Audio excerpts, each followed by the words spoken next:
what are the top 20 most played role-playing games right now? That's what I was curious about when I went to Gen Con recently, and I did a bit of research and canvassing, and I have compiled a list of the top 20. How does your favorite game stack up? We're going to see today on Dungeon Craft.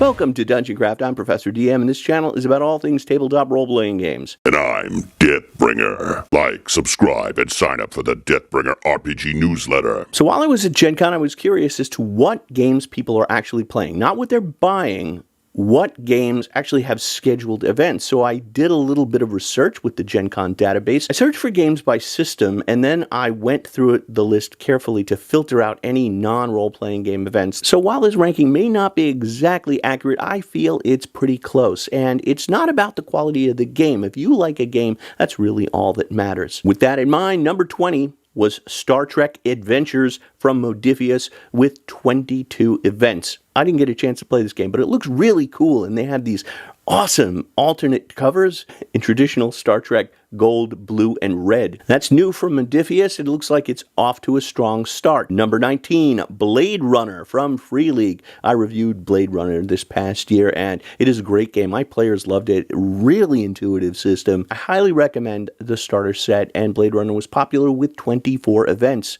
Number 19, Vaesen with 30 events. Vaesen, a Nordic horror game, also by Free League. Very high production values. I've not gotten a chance to read and play Vaesen, but it looks terrific. And if you have played the game, why don't you share in the comments below what makes this game so awesome, because a lot of people are playing it. 17, Dragonbane, also by Free League, and another starter set, which I gave an exemplary,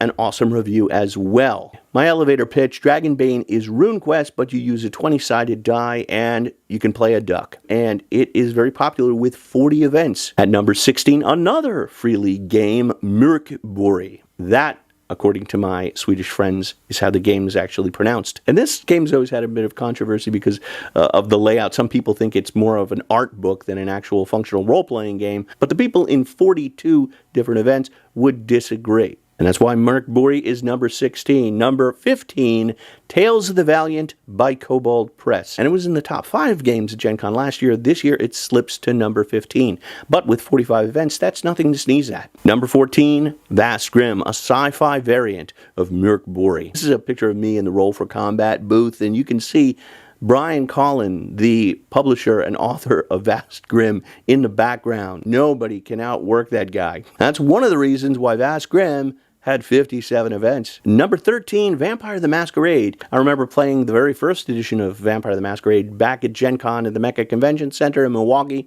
in the early 1990s. And Vampire is still being played today with 65 events. Number 12, Shadowdark with 73 events. Shadowdark is by far the strongest OSR D&D offering. I know some people don't consider it to be OSR, but I think it's very much got an OSR spirit and vibe. And Shadowdark is more popular than every other OSR retro clone put together. And that's with 73 events. And speaking of Shadowdark, a word from our sponsor, Roll for Combat. Deathbringer here. Ready to toss your dice and your morals into the abyss? Then back the Roll for Combat Kickstarter, weaklings. It's packed with hundreds of savage, blood-soaked options to obliterate your enemy. And better yet, you'll get to use them in my game, the Deathbringer RPG. Coming next year, the Deathbringer RPG isn't some soft, cuddlecore fantasy nonsense. It's fast, mean, and completely unforgiving. In Deathbringer, you don't save the world. You stab it in the heart, loot the corpse, and set it on fire for good measure. Every backer of the Roll for Combat Secret Tomes for Shadowdark Kickstarter will get an exclusive sneak peek at the glorious carnage of Deathbringer and a chance to play in the beta test later this year. So sharpen your blade, sell your soul, and back it now. Ignore me and I'll use your spine as a bookmark.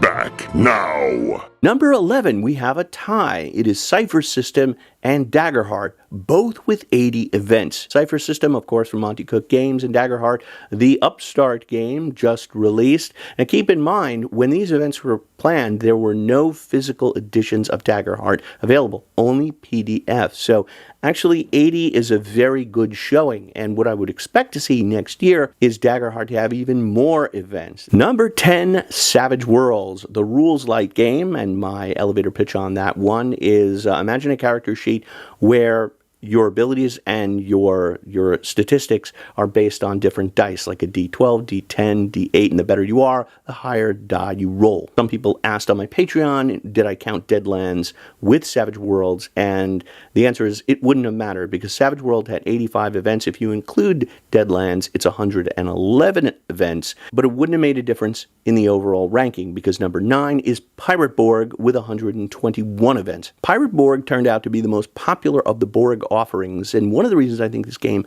is popular, in addition to the outstanding layout and art by Limithron, is because of the popularity of Pirates of the Caribbean, which that IP doesn't have a role-playing game, and Pirate Borg occupies that sort of adventure but horrific kind of space, and people are really digging that game. We had a great party for Limithron, to which I was invited. Here's a picture. You can pause this and see how many of your favorite YouTube stars and designers are in this picture, because there's like everybody. So, congratulations to Pirate Borg for ranking number 9. Number 8, Shadowrun with 125 events. Shadowrun is a cross between cyberpunk and fantasy, with like elves and dwarves and this kind of sci-fi dystopian future. I've never been a big fan of that sort of sci-fi fantasy combo genre, and I don't really like dice pool systems. So Shadowrun wasn't on my radar, but clearly 125 groups of people disagree. Number 7, another game which to me came out of nowhere, and it turns out to be way more popular than I originally thought. It is Avatar Legends. That's based on the cartoon, not the James Cameron film series. And Avatar Legends had 129 events. That's really impressive. About 3 years ago, Avatar raised something like $9 million. It was the highest amount of money raised by a role-playing game at the time, and people are still playing it a couple of years later. Number 6, Cyberpunk with 134 events. Cyberpunk is, of course, the brainchild of Maximum Mike Pondsmith, and it was one of my great honors to be sitting at the table at the ENnie Awards when Mike and Jay Gray from Artalsaurian Games were honored as Cyberpunk was inducted into the ENnie Hall of Fame. Well deserved, and this game still has a strong following all these years later with 134 events. Like and subscribe, it really helps the channel. And now we're up to the top 5. And number 5 is one of my favorites, Dungeon Crawl Classics, with 155 events. And Goodman Games was all over the place. They not only had their booth with the famous ziggurat, they actually had a satellite booth on the other side of the exhibition hall.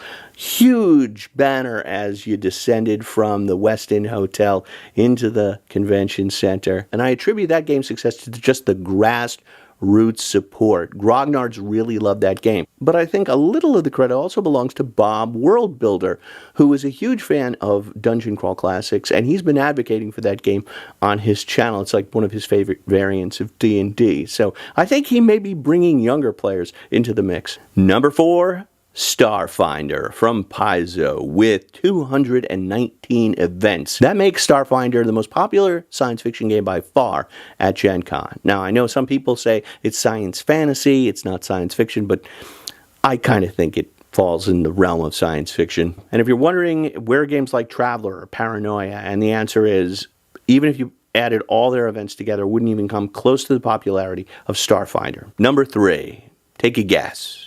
You're probably right. It's Call of Cthulhu from Chaosium. I remember Call of Cthulhu was super popular back in the early 90s at Gen Con, and it's still popular today with 232 events. And I ascribe its popularity to 3 factors. Number 1, it's the first horror role-playing game and still the best. Number 2, it's really easy to run at conventions. You don't have to worry about your character dying. And number 3, Chaosium has always been a class act. I mean, they make great games and always have. That's a tightly run ship there. There's a long legacy of pride in making outstanding role-playing games, and Call of Cthulhu sits at the top. Number 2, Pathfinder, with 538 events. Now, I know what you're going to ask. Did you distinguish between Pathfinder 1 and 2? I did combine both editions, but even if I separated them, they would still rank number 2 and 3. I did a video a couple years back about the reception to Pathfinder 2 was a little soft. Obviously, the OGL changed that. Pathfinder 2 sold out, and people have switched to Pathfinder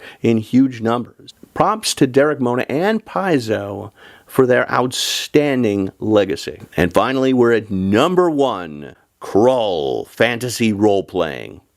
Just kidding, it's Dungeons & Dragons. Is there any doubt that D&D would rank number 1? And if you're asking, well, what about different editions of the game? I put them all together. But even if we separated them, Dungeons & Dragons would still be far and away the most popular role-playing game at Gen Con with 1,307 events. Now, granted, not all of these events were filled. The most sold out games were Shadowdark, Grimm, and Mork Borg. You really had to have a ticket to get into those games. Dungeons & Dragons had the least full and the most canceled events, but even considering that, it's far and away the most popular game at Gen Con. If you're watching this, you're probably in the YouTube ecosystem, and Dungeons & Dragons has taken its lumps over the last couple of years. It might be easy to conclude if you just watched YouTube that Dungeons & Dragons is over the hill, but that's not true. If Daggerheart were 10 times as popular, it'd only be slightly more than half as popular as Dungeons & Dragons. And I credit Mike Merles for having designed 5th edition, and Chris Perkins and Jeremy Crawford for this latest edition. It might not be to your taste, but I think that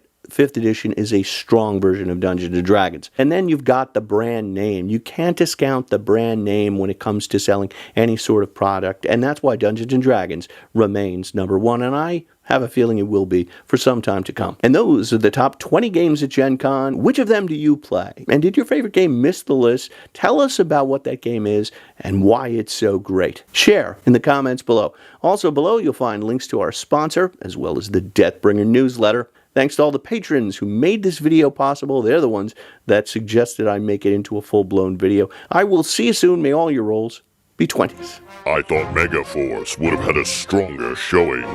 Deeds, not words. Google Megaforce flying motorcycle scene. It's ridiculous.